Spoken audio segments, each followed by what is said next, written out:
உலகத்தில் நீங்கள் எந்த மூலையில் இருந்தாலும் நீங்கள் ஒரு தமிழராக இருந்தீங்கன்னா, நீங்கள் ஒரு முருகப்பெருமானுடைய பக்தனாக இருந்தீங்கன்னா, இந்த நாள் உங்களுக்கு ரொம்பவே ஒரு வைபான நாளாக இருக்கும். ஏன்னா இன்னைக்கு தைப்பூசம்.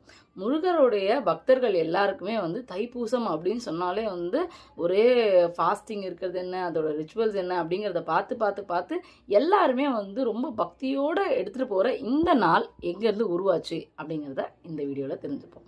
நம்ம எல்லாருமே கண்டிப்பாக இந்த கதையை கேட்டிருப்போம், அப்படி இல்லைனா பார்த்துருப்போம். முருகர் தன்னுடைய அப்பா அம்மா தனக்கு ஞானப்பழம் தரலை அப்படிங்கிறதுக்காக அவங்ககிட்ட கோச்சிக்கிட்டு அந்த இடத்த விட்டு வெளியே ஒரு மலையில் போய் நின்று அவர் ஆண்டி கோலத்தில் உருவெடுத்தார். அண்ட் அந்த மலைக்கு பேர் பழனி அப்படின்றது தெரியும். அண்ட் அவர் அங்கே எடுத்திருக்க உருவத்துக்கு பேர் தண்டாயுதபாணி அப்படின்றது எல்லாமே நம்ம கேள்விப்பட்டிருப்போம். அண்ட் அந்த கதைக்கும் இந்த தைப்பூசத்துக்கும் என்ன சிங்க்னா, முருகர் தன்னுடைய அப்பா அம்மா தனக்கு கிடைக்க வேண்டிய ஒரு ஞான பழத்தை தனக்கு தரலை அப்படிங்கிறதுக்காக அவங்ககிட்ட கோச்சிக்கிட்டு கைலாயத்திலேருந்து தமிழ்நாட்டுக்கு வர்றாரு.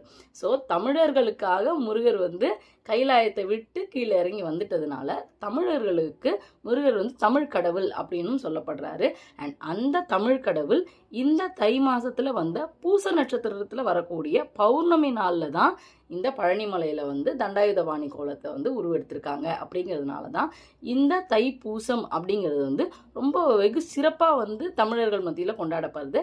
அண்ட் இன்னைக்கு தைப்பூசம் கொண்டாடுற எல்லாருமே இந்த ஹிஸ்ட்ரி என்னன்றதை தெரிஞ்சுட்டு கொண்டாடுவோம். அண்ட் இனிமே இன்னும் இந்த ஹிஸ்ட்ரி தெரியாமல் இருப்பாங்க இல்லையா, அந்த மாதிரி இருக்க நம்ம ஃப்ரெண்ட்ஸுங்களுக்கு மறக்காம இந்த வீடியோவை ஷேர் பண்ணிடுவோம். நன்றி.